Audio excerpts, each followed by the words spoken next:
A Borg-Warner 35 transmission has 3 forward gear ratios and reverse. The selector lever works in a quadrant with 6 stations: park, reverse, neutral, drive, second, first. With D selected, the vehicle will move off in first gear, will change to second and then to third, in accordance with road speed and engine load. Downshifts from third to second or second to first are also fully automatic, unless the driver resorts to kickdown. Kickdown changes are useful when short bursts of acceleration are required and occur at higher speeds than automatic changes. Automatic upshifts occur immediately accelerator pressure eases, following a kickdown.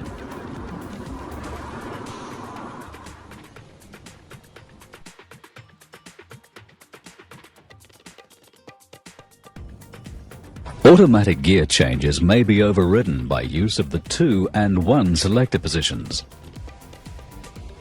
If 1 is selected from rest, first gear will be held until the selector is moved to 2, when second gear will engage. Moving to D will then give third gear, provided that road speed and throttle opening are suitable. Selector position 2 also permits automatic changes, but from first to second and from second to first only, depending on road speed and throttle opening. Third gear will not engage in this position. With the vehicle cruising in third, selecting 2 will cause an immediate downshift to second. Selecting 1 in similar conditions causes an immediate downshift to second, and then, when road speed drops sufficiently, to first. Full engine braking is available in both second and first gears. This also applies when the vehicle is in reverse.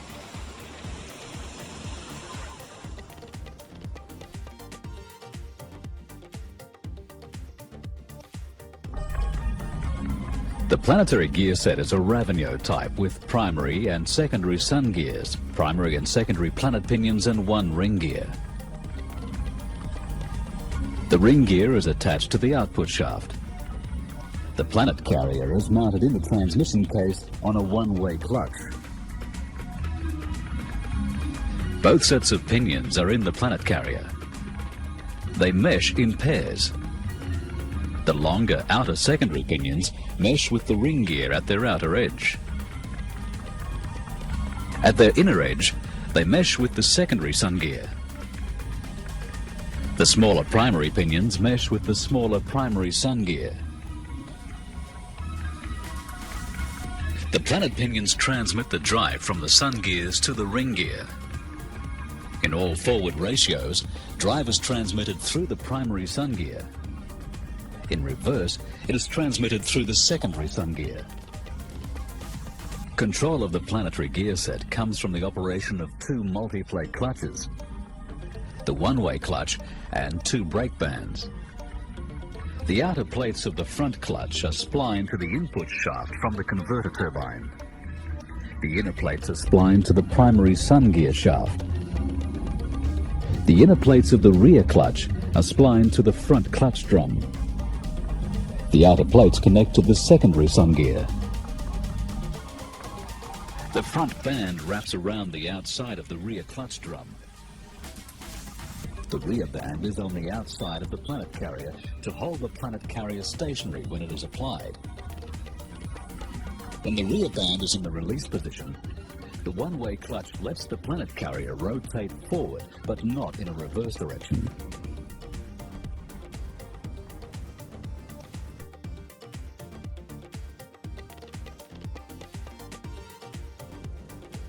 These are the components and control elements engaged in each gear range. The front clutch, the rear clutch, the front band, the rear band, and the 1-way clutch. The front clutch combines with other elements to provide the required ratios for all forward gears. When D is selected, the front clutch is engaged. The one-way clutch acts as the reaction member, holding the planet carrier stationary and stopping it rotating in the opposite direction to the input shaft. Power flow is from the input shaft through the applied front clutch to the primary sun gear, which turns clockwise. Since the primary sun gear is meshed with the primary pinions, the pinions rotate anti-clockwise. This turns the secondary pinions clockwise on their pins on the locked planet carrier. The secondary pinions turn the ring gear and the output shaft in a clockwise direction at a reduced ratio and with increased torque. The gear reduction in first gear is 2.39 to 1. The secondary sun gear rotates freely in the opposite direction to the primary sun gear.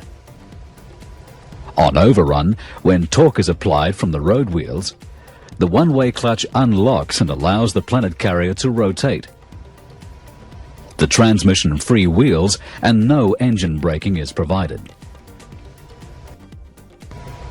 In selector position D and also in position 2, the front clutch and the front band are applied to obtain second gear. When the transmission changes from first to second, the front clutch remains engaged and the front band is applied to lock the secondary sun gear to the case. The secondary sun gear now becomes the reaction member. Power flow is from the input shaft through the applied front clutch to the primary sun gear and to the primary pinions. The anti-clockwise rotation of the primary pinions turns the secondary pinions clockwise. Since they mesh with the secondary sun gear and the ring gear, they walk around the stationary sun gear and rotate the ring gear in a clockwise direction. In both drive and overrun conditions, torque reaction is taken by the applied front band, which holds in either direction. The gear reduction in second gear is 1.45 to 1. In selector position D, the front and rear clutches are applied to obtain third gear. When the transmission changes from second to third, the front clutch remains engaged. The front band is disengaged and the rear clutch is applied.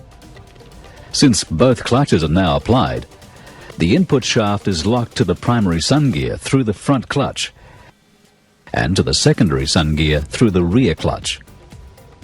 With both sun gears locked together and to the input shaft, there is no relative motion between the gears. The whole gear set rotates as one unit to give a direct drive with a ratio of 1 to 1.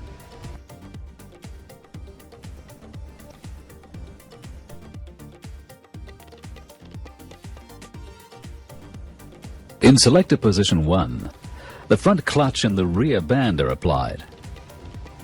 Application of the rear band locks the planet carrier to the case. Power flow through the gear set in the drive condition is the same as in selector position B, first gear. Drive is transmitted through the front clutch to the primary sun gear and through the short and long pinions to the ring gear at the ratio of 2.39 to 1. However, on overrun, the locked planet carrier has the reaction member, so engine braking is performed.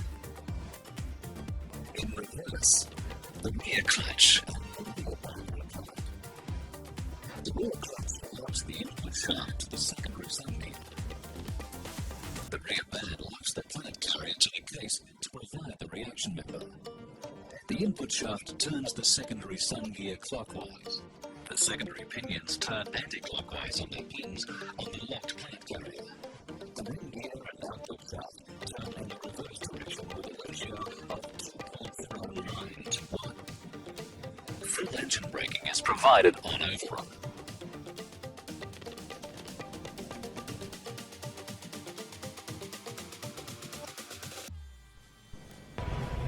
Servos in automatic transmissions convert hydraulic pressure acting on a piston into a mechanical force. In this transmission, a front and a rear brake band are used. A servo is required for each. The rear servo is a pressure apply spring release type. Its piston has a central stem which locates in one end of the rocker arm to transfer the apply force to the band. A lever-type spiral spring returns the servo and band to the off position when the fluid is dumped. The rear band holds the planet carrier stationary when it is engaged. It is applied in drive ranges with low ratios. The high apply force required is provided by a combination of the large diameter piston and the leverage provided by the rocker arm. Fluid at line pressure is converted to an apply force by the piston, and this acts on the longer end of the rocker arm. The apply force is multiplied to about 5 times its value, then applied to the free end of the band. The band contracts and wraps itself firmly around the planet carrier drum to lock the planet carrier to the casing. An adjusting screw threaded in the casing provides the anchorage point, so the band can be easily adjusted when necessary to compensate for wear.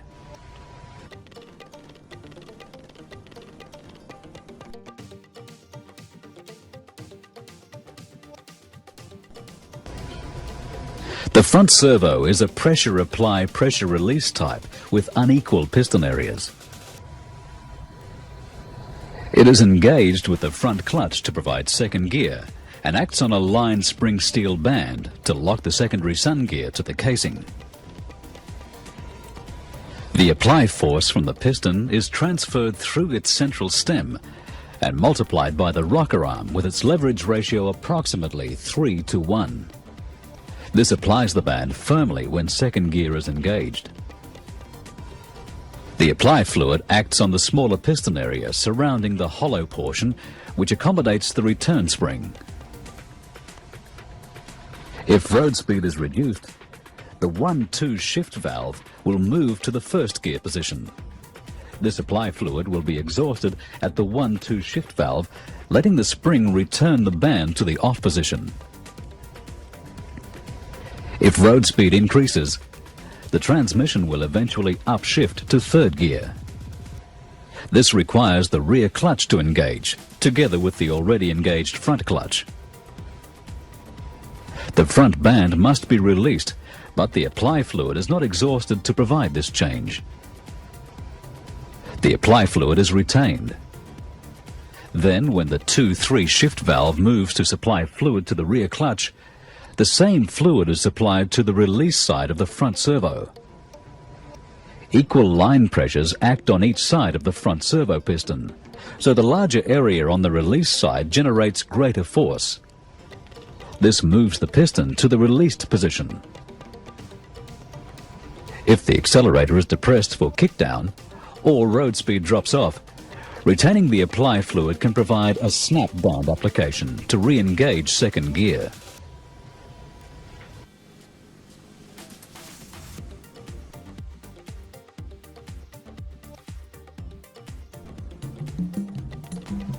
Clutches in automatic transmissions control gear train members. This transmission has 3 clutches. A one-way or overrunning clutch is between the planet carrier and the center support.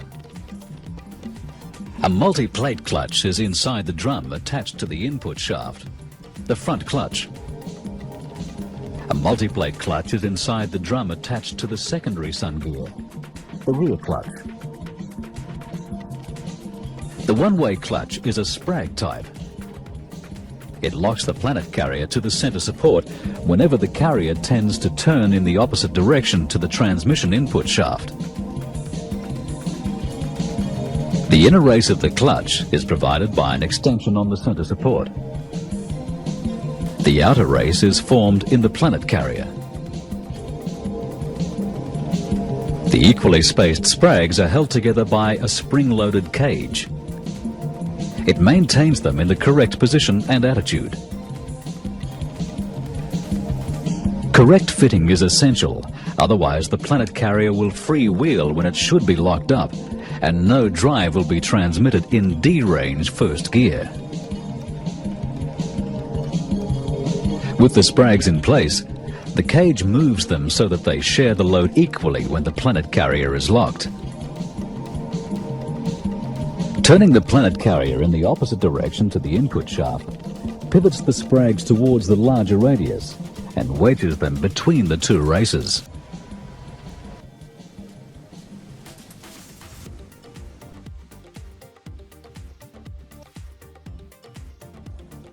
The front clutch is a multi-plate type, engaged in all forward ratios. The clutch operating piston moves in a short cylinder in the clutch drum.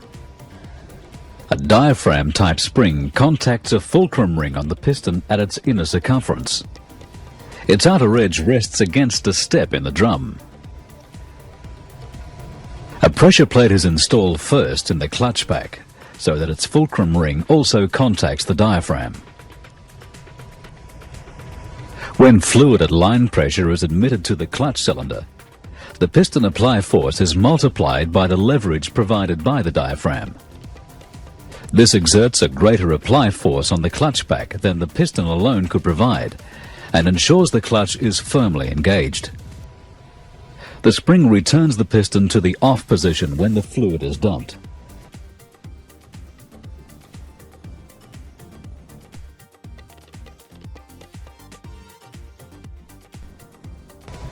Two sets of plates make up the clutch pack: the driving plates and driven plates. The outer driving plates are flat. External splines locate in mating splines in the clutch drum. The inner driven plates have friction material bonded to them. Their splines mate with splines on the outside of a central hub, which is itself splined to the primary sun gear. The friction material can be treated fiber or reinforced paper. It may have a grooved surface to assist in wiping oil from between the plates when the clutch engages.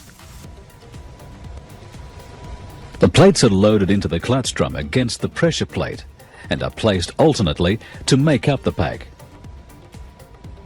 The central hub is installed to engage the inner plates, and the thrust washer placed in position. The large face of the input shaft acts as the final plate in the pack.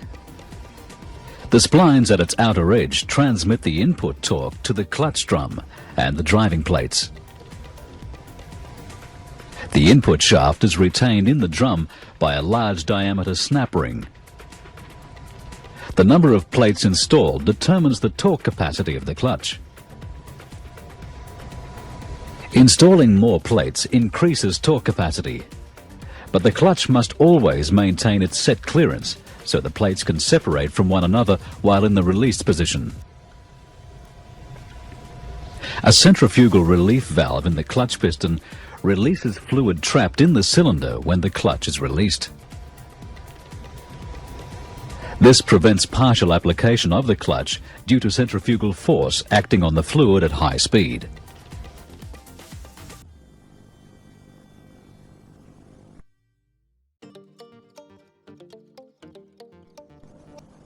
The rear clutch is similar in construction to the front clutch, but with a larger diameter piston and a coil-type return spring. This spring is compressed against the face of the clutch piston when fitted. The outer plates in this clutch are the driven plates and are splined to engage with the splines in the clutch drum as before.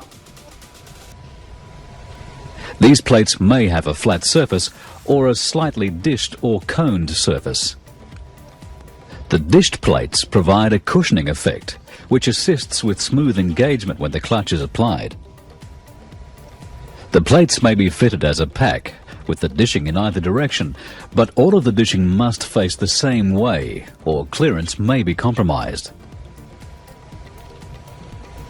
The inner plates are splined to mate with splines on an extension on the front clutch drum. They transmit the drive from the input shaft to the outer plates when the clutch is engaged. The clutch plates are assembled in the pack alternately, with the steel plate placed first against the clutch piston. The pressure plate is assembled last, and the pack is retained in the drum by a snap ring.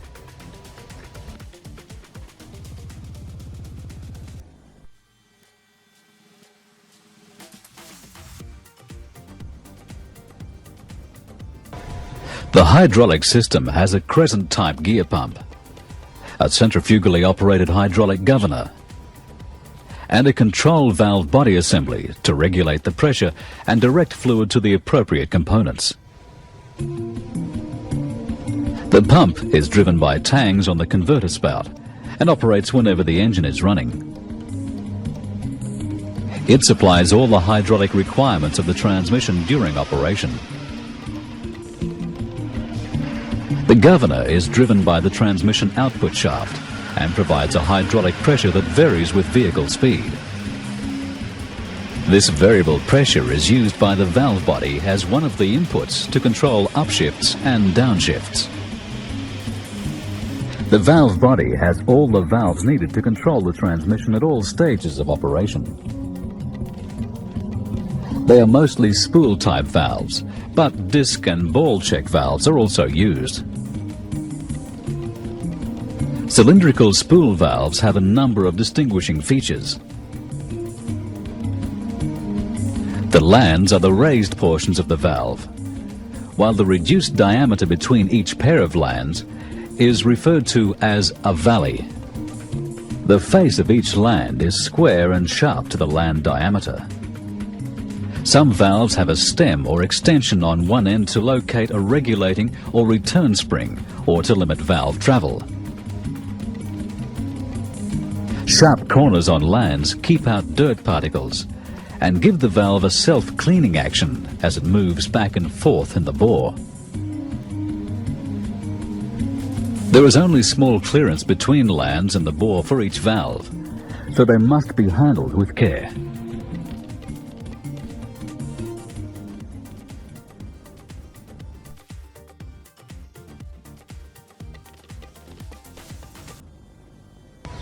Spool valves can be positioned manually, or by springs, or by pressure, and in many applications have lands of different diameters.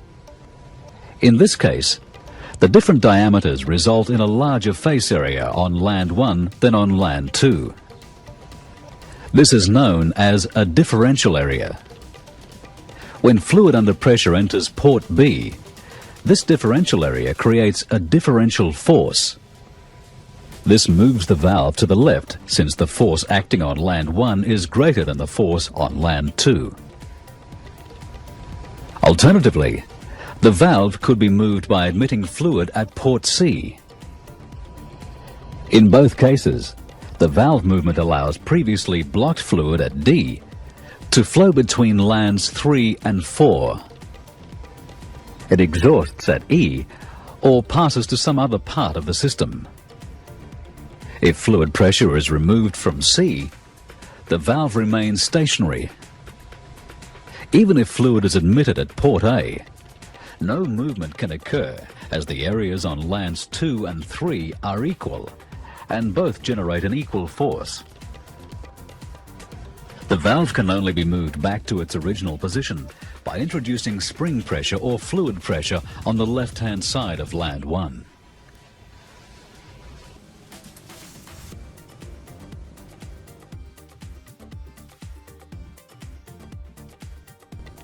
The valves can be divided into two groups: pressure regulating valves and those that direct flow and pressure, or flow control valves.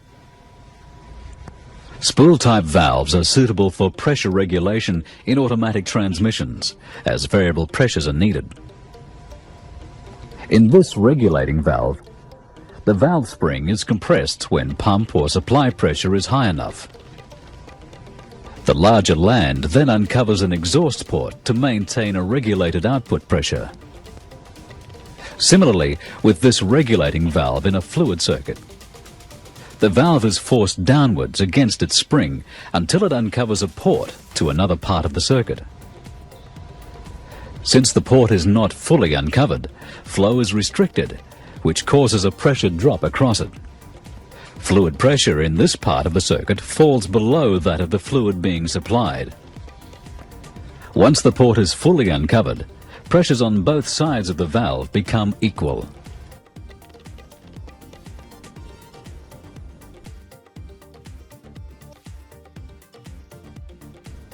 Control valves are simple gate-type valves, which open or close off a circuit without altering pressure. The manual valve connected to the gear lever is a control valve, which directs fluid to components when a drive range is selected. Control valves can also react to changes in pressure. This shift valve is held at the end of its bore by spring tension. It blocks the fluid under pressure at port A. The larger differential area at port C is subject to governor pressure. As road speed rises, the rising pressure forces the valve to the left, and fluid flows across from port A to port B. This can be directed to operate the next clutch or servo and change the transmission to a higher ratio. As road speed falls and governor pressure diminishes, the spring moves the valve back to cut off the fluid supply and the transmission downshifts.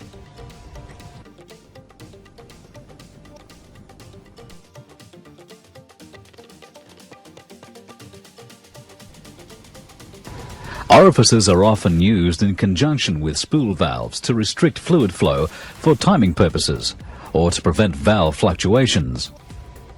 The orifice is designed to prevent sudden or undue movement of a valve. In this basic primary regulator valve, the orifice is in the circuit leading to the large differential spool area. The buildup of line pressure from the pump acts via the orifice to move the valve against the spring force. This uncovers the exhaust port to release excess fluid and allows fluid at a controlled line pressure to pass to the rest of the hydraulic system. The pressure is determined by the tension of the spring. However, pressure fluctuations are reduced because the orifice prevents the valve from reacting quickly and thus stabilizes the regulator pressure.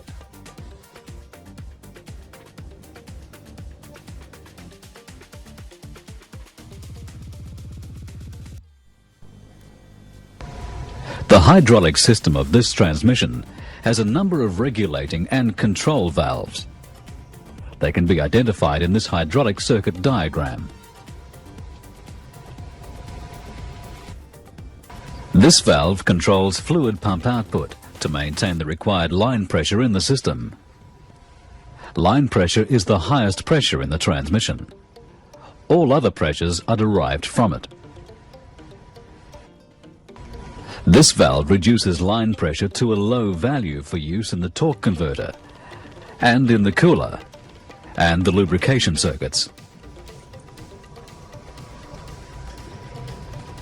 This valve is positioned manually by the driver operating the selector lever. It's a control valve which directs line pressure in and out of circuits when each range is selected.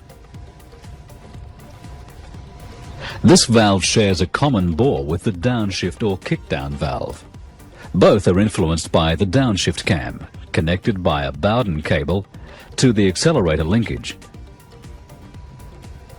The throttle valve re-regulates line pressure to a value which is proportional to throttle opening. The resultant throttle valve or TV pressure varies from 0 at closed throttle to line pressure at full throttle. This pressure is supplied to the spring end of the shift valves to delay upshifts relative to throttle opening. The wider the throttle opening, the greater the TV pressure and the higher the road speed will be before an upshift will occur. TV pressure is also directed to the spring end of the primary regulating valve. As the accelerator is depressed, it progressively raises line pressure. This ensures the engaged servos or clutches are securely applied when high torque is being transmitted and allows the pump to operate at lower pressures at other times. This reduces pumping losses and lowers fuel consumption.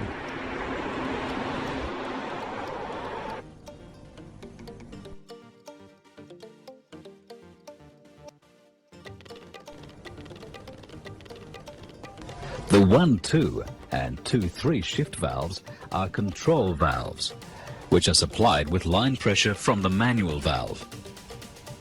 They either block fluid or allow it to flow at prevailing line pressure to a clutch or band.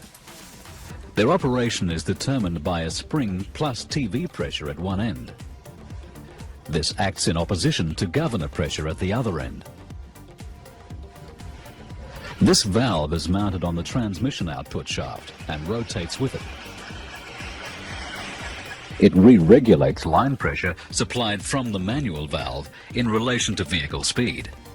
When vehicle speed is low, governor pressure is low. When vehicle speed is high, governor pressure is high. Governor pressure is directed to the end of the shift valve to oppose TV and spring pressure. This produces upshifts relative to vehicle speed. This valve is included in the throttle valve combination. When the accelerator is depressed fully, the downshift valve supplies line pressure onto the spring end of the shift valve. If road speed is below a certain value, this forces the shift valve to move and initiate a downshift to a lower gear.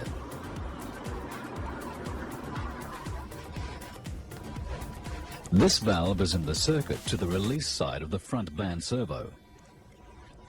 It is a timing device. When a 2-3 upshift is made at higher road speeds, it correlates front band release and rear clutch application. Conversely, it correlates rear clutch release and front band reapplication when a 3-2 downshift is made under similar conditions.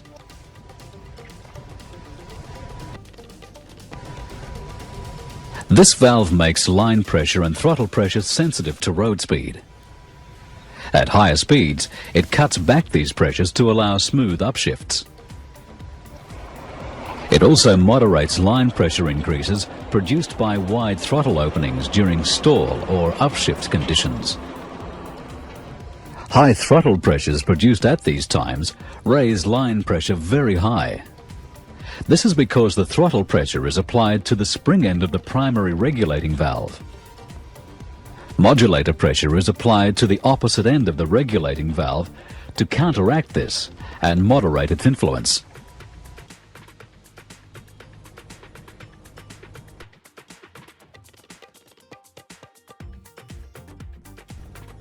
This is a summary of the basic action of the valves in the hydraulic system. The primary regulating valve maintains line pressure in the system. Line pressure is directed to the manual valve and to the throttle valve at all times. The secondary regulating valve determines the pressure in the converter and in the lubricating circuits. The manual valve directs line pressure to the shift valves and to the governor valve. The shift valves direct line pressure to the band and clutch servos. Governor pressure is directed to one end of the shift valves, while throttle valve pressure is directed to the other end. Throttle pressure is also directed to the spring end of the primary regulating valve to boost line pressure as required.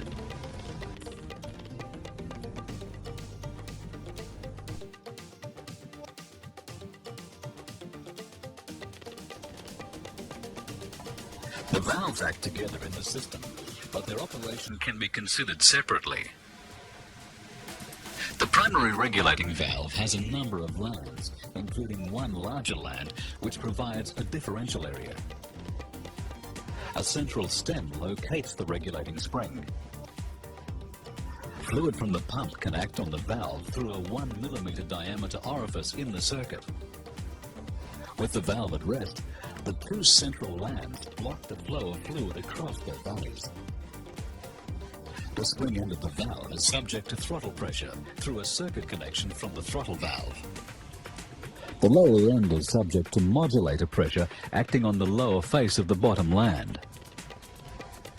A vent between the two uppermost lands prevents hydraulic lockups due to fluid seeping into the valley between them.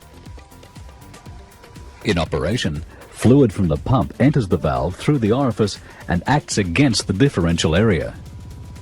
As pressure rises, the valve moves upwards against its spring. Excess fluid can then pass across the two large valleys to the ports in line with them. The result is an initial regulation of line pressure at idling speed.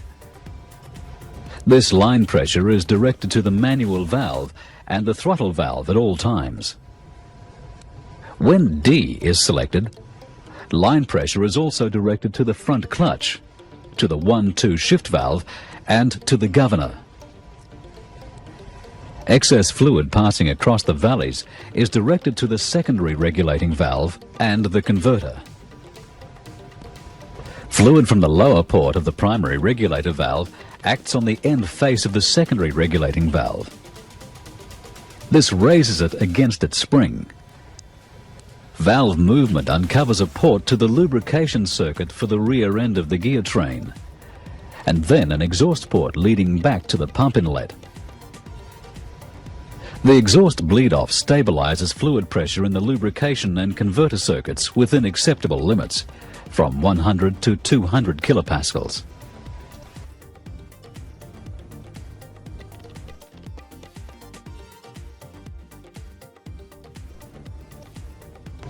Line pressure needs to vary in step with accelerator position and vehicle speed. That requires extra control over the primary regulating valve. High line pressure will hold a band or apply a clutch securely to prevent slippage when the accelerator is depressed and high torque is transmitted. Once the vehicle is moving and the transmission is upshifting, less torque is transmitted, so lower line pressure is adequate.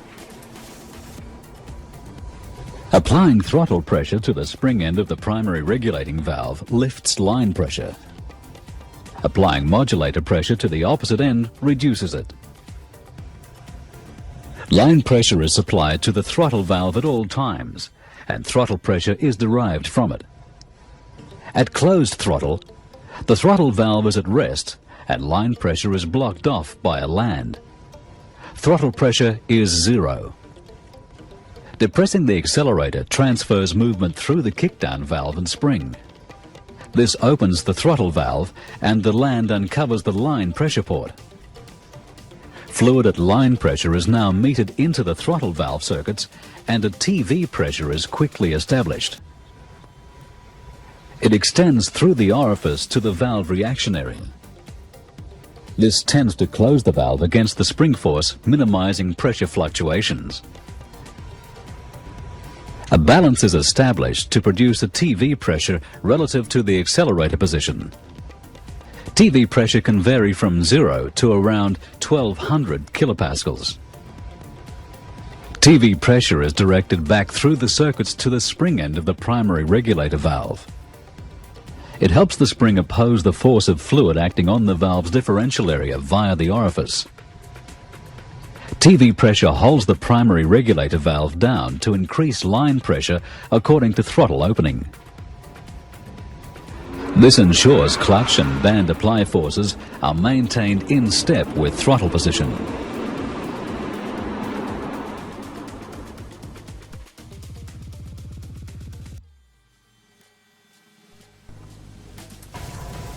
Once a vehicle is moving, the primary regulator valve needs to reduce line pressure to assist smooth gear shifting and fuel economy. Modulator valve pressure is directed to the end of the valve opposite to the regulating spring. The modulator valve assembly is in two sections: a modulator valve and a modulator plug and spring. The modulator valve operates by throttle pressure, but is also subject to governor pressure, so its output responds to accelerator position and vehicle speed. Throttle pressure directed to the modulator valve moves the valve up and forces the plug down against the compression of the spring. Separating the valve from the plug re-regulates the throttle pressure to modulator pressure. It is then directed to the end of the primary regulator valve opposite the spring. If the accelerator is fully depressed, high modulator pressure forces the primary regulator valve upward to oppose throttle pressure and spring pressure. This prevents excessive line pressure under stall conditions. Rising vehicle speed develops governor pressure, which is directed onto the large land area at the end of the modulator valve. When governor pressure overcomes throttle pressure, it forces the modulator valve down. That forces the modulator plug to bottom out. The modulator plug can then no longer reduce the incoming throttle pressure. Undiminished throttle pressure will now exist in the modulator circuit. The regulator valve is forced up, reducing line pressure for a smooth upshift. This reduction in line pressure is called the cutback point. Moving the modulator valve down allows throttle pressure to pass between the modulator valve lands. This passes into a circuit, returning to the smallest reaction area at the end of the throttle valve. This pressure acting through the orifice in the circuit helps move the throttle valve to the left against its regulating spring. This reduces the initial throttle valve pressure established in the throttle pressure circuit, and in turn further reduces line pressure.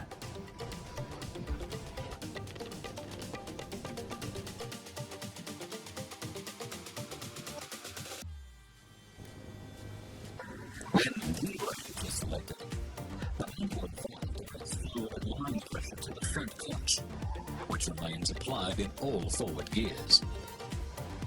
Fluid is also directed to the governor and the 1-2 shift valve, where it is blocked at a differential area.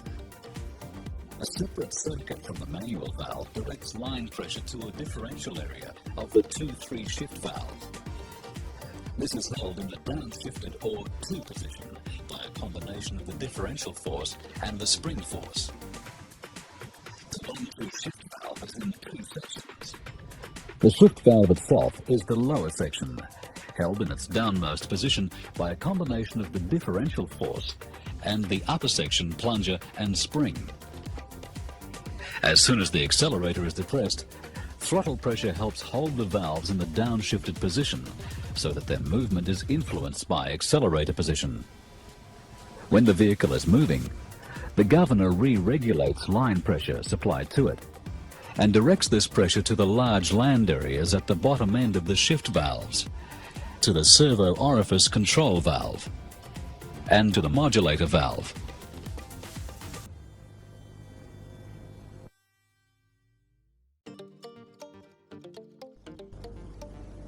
The governor is in 2 sections: the valve and its spring, and a central stem and bob weight retained by a C-clip.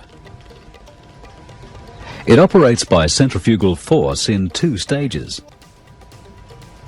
In the first stage, at lower road speeds, the bob weight and valve act as one unit. Rotation of the governor throws out the bob weight, causing the valve to uncover the line pressure supply port, and fluid under pressure flows through the port to exert thrust on the face of the valve. This thrust increases until it can close the valve against the opposition of the centrifugal force. The valve action produces a pressure at the outlet proportional to the force acting on the bob weight. As speed increases, pressure needed to close the valve increases also. For any given value of line pressure, the result is a governor pressure which increases with speed. The second stage starts when the bob weight stop contacts the body. Balance between opening and closing the valve is now achieved by the centrifugal effect on the valve and the fluid acting on its pressure face.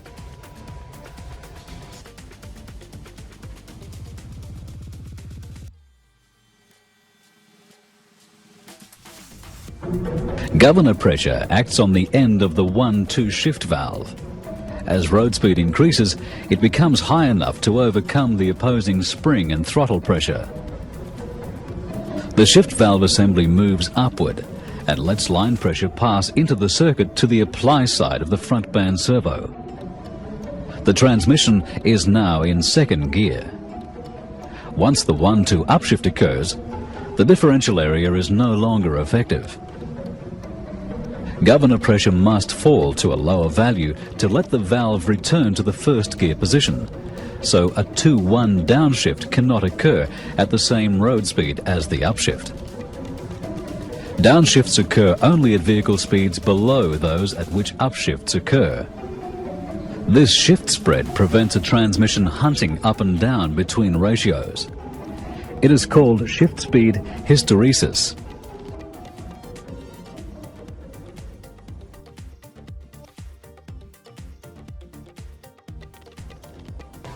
Additional force can be provided to produce a 2-1 downshift under kickdown conditions. This is provided by the kickdown portion of the kickdown throttle valve combination.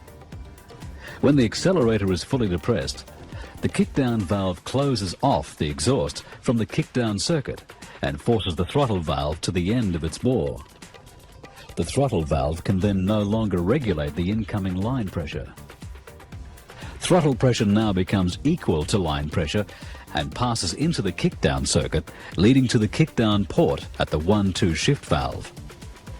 Fluid passes across the valley area and onto the spring end of the plunger. The force this provides overcomes governor pressure and returns the shift valve to the first gear position. This releases the front band by opening its apply circuit and exhausting the apply fluid back to the pan. As road speed rises, governor pressure increases. It acts on the large differential area on the bottom land, so governor pressure will become high enough to force the valve upward and overcome kickdown pressure. This keeps engine RPM within safe limits in the automatic range.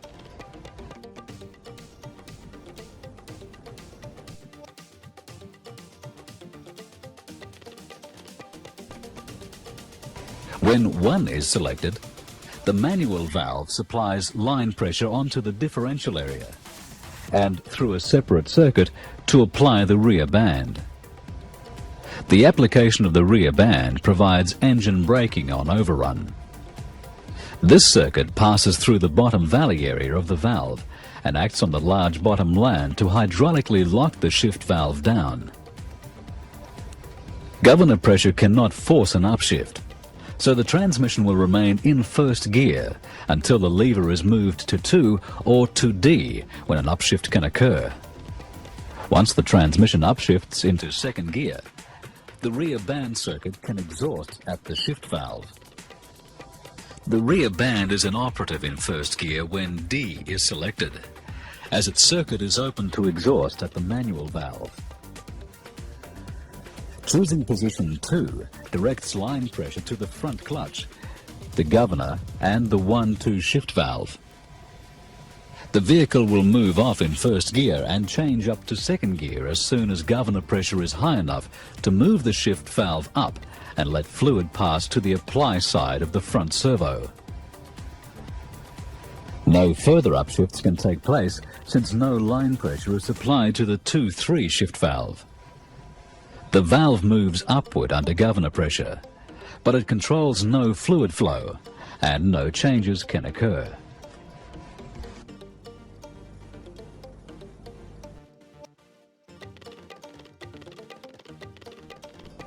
The 2-3 shift valve assembly consists of the shift valve, its spring, and a throttle pressure regulating plug. In D range in second gear, line pressure from the manual valve is applied onto a differential area. This helps the spring hold the valve down against governor pressure. In this position, the rear clutch apply and front band release circuit is open to exhaust. With the vehicle moving in second gear at a minimum throttle opening, throttle pressure applies to the top of the regulating plug. But then, throttle pressure is too low to move the regulating plug downwards. The only forces opposing governor pressure are the spring and the line pressure on the differential area land. A 2-3 upshift occurs at relatively low vehicle speed. With the vehicle in second gear, at higher throttle openings, higher throttle pressure moves the plug down towards the shift valve. This re-regulates the throttle pressure to a lower value so that it can act on the top land of the shift valve. This helps the spring control the shift points relative to accelerator position at lower vehicle speeds. As soon as governor pressure is high enough to overcome the opposing forces, the valve upshifts into top gear position. Fluid at line pressure flows across to apply the rear clutch. At the same time, fluid passes through the servo orifice control valve to the release side of the front band servo. The front and rear clutch are the only components being applied, so top gear is achieved.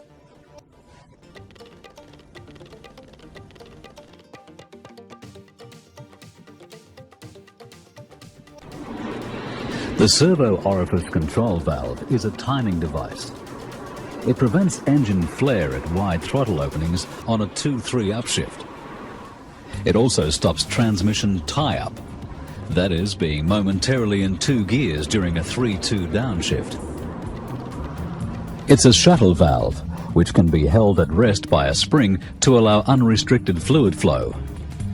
Or it can be moved by governor pressure to insert a restricting orifice in the front band servo release circuit. At low vehicle speeds, governor pressure is not high enough to move the valve. When the 2-3 upshift occurs, fluid flows unrestricted to the release side of the front servo. This type of shift occurs at light throttle openings, so the rapid clutch and band actuation does not cause engine flare. At wider throttle openings, vehicle speeds are higher before an upshift occurs. So governor pressure will have built up enough to move the valve, so fluid must now pass through the orifice. This slows the release of the front band and ensures the rear clutch is fully applied and able to transmit torque as the band comes off.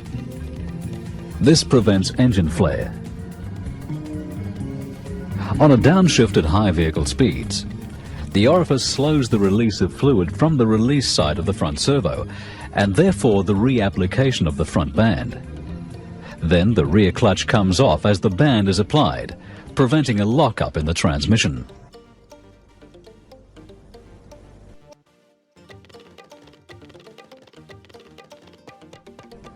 When a 3-2 kickdown downshift is required, the fully depressed throttle stops the throttle valve regulating the incoming line pressure.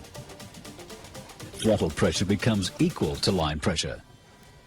Fluid at line pressure passes through the kickdown valve and acts on the top land of the 2-3 shift valve. If road speed and governor pressure are low enough, the force provided will move the valve down and effect a change to second gear. Then if road speed rises enough, governor pressure will overcome the opposing forces and move the shift valve upwards. If road speed is above a certain minimum, a downshift is denied, preventing over-revving.